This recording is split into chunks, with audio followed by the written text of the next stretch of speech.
Imagine walking into a prestigious gallery in 1881 and being confronted by a towering man draped head to toe in blood-red silk, exuding such raw sensuality that proper ladies might blush and gentlemen would clear their throats uncomfortably. This wasn't just any portrait. This was Dr. Pozzi, as painted by Singer Sargent, and it broke all the unspoken rules of proper society portraiture.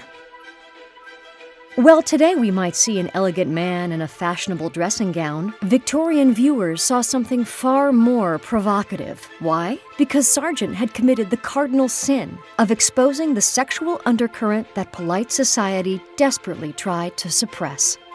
Singer Sargent was the most successful society portrait painter of the Belle Epoque, but Sargent shattered expectations by portraying Dr. Pozzi, a celebrated gynecologist and infamous ladies' man who was referred to by many of his clients as Dr. Love, with an overtly sexual swagger that shocked contemporaries. This wasn't just portraiture, it was provocation. Sargent embedded the portrait with a salaciousness that was simply not seen in polite society portraiture. But what truly scandalized viewers? Was it the painting's bold visual choices? Or was it the whispered gossip that connected the already controversial doctor with the ambitious young painter? The answer reveals as much about Victorian anxieties as it does about artistic innovation.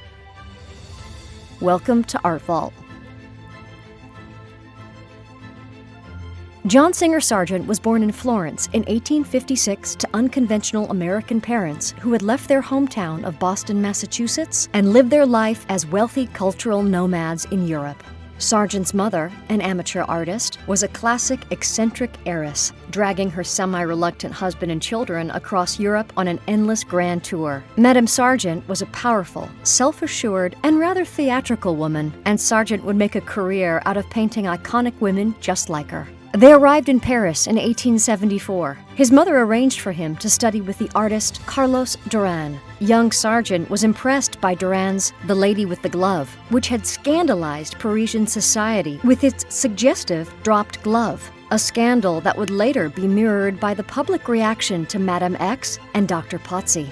Now, how do you make it in the art world in the 1800s? The Paris Salon. The Paris Salon was the most prestigious art exhibition in Europe. It was overwhelming and extremely difficult for any painting to stand out.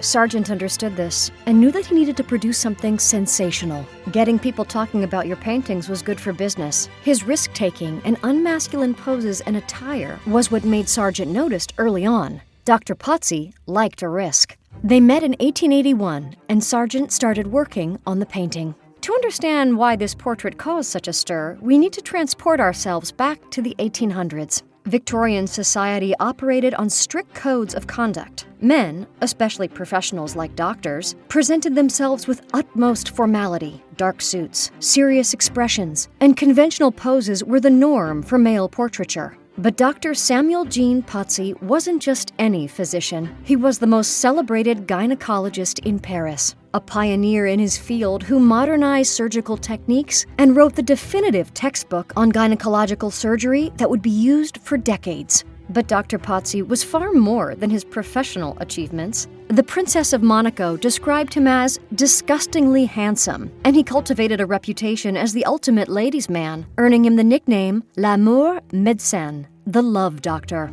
His patients included the most glamorous women of Parisian society, and his affairs were legendary, from the iconic actress Sarah Bernhardt to composers' widows and celebrated poets. All this despite being a married man with children. And Sargent, a rising star in the art world, knew exactly what he was doing when he chose to paint him. Sargent's portrait violated nearly every unwritten rule. First, the clothing.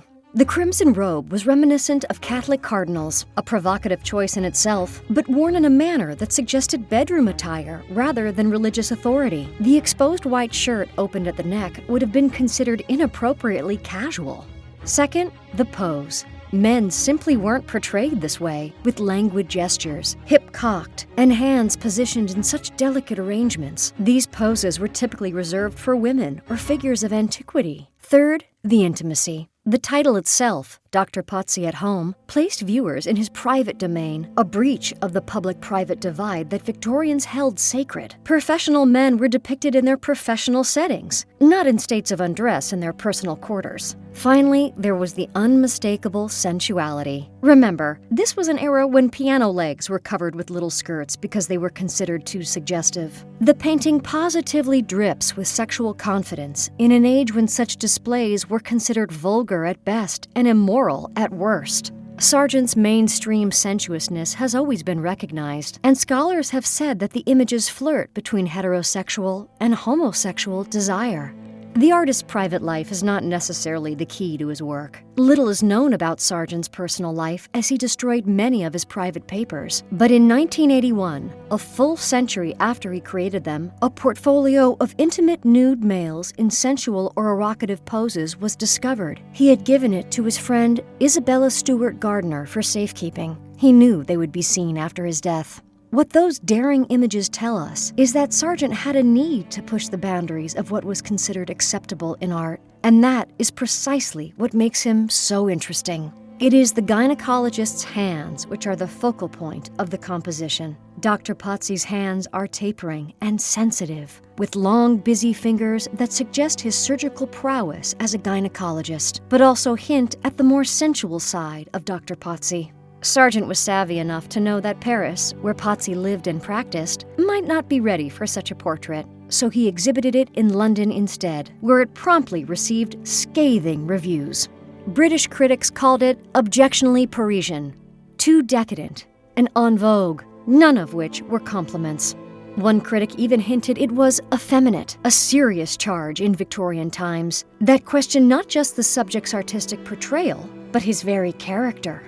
What's fascinating is that Pozzi himself suffered no damage to his reputation. If anything, the portrait enhanced his mystique. The double standard of Victorian morality allowed men freedoms that women could only dream of.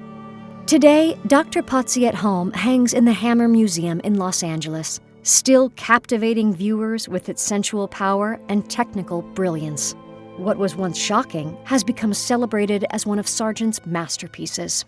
Pozzi himself continued his illustrious career, becoming even more celebrated as a doctor. He served as a military surgeon during World War I before meeting a tragic end in 1918, when a former patient, believing Pozzi had caused his impotence, shot him in his consultation room. Sargent would go on to become the most sought-after portrait painter of his generation, commanding fees equivalent to hundreds of thousands in today's dollars. Yet he never again created a male portrait with quite the same provocative energy as Dr. Pozzi at Home. What do you think of Sargent's Dr. Pozzi at Home? Drop a comment below.